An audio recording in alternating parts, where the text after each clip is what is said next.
jowhar. madaxweynaha dowladda Hirshabelle Mudane Cali Cabdulaahi Xuseen Cali Guudlaabe ayaa salaadii Jimcaha kadib waxa uu kulan la qaatay guddiga madaxa bannaan ee doorashooyinka qaranka.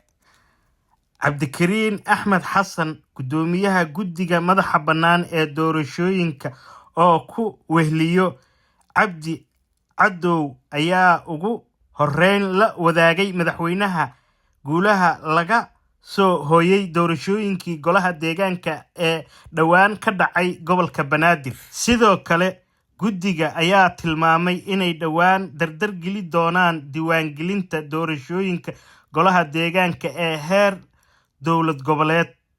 Ugu dambeyntii, madaxweynaha dowladda Hirshabelle ayaa ku ammaanay shaqada ay wadaan, waxaana uu ku booriyay inay dardar geliyaan howlaha hortebinta u leh. waxaad kala socoteen waa Halgan Radio.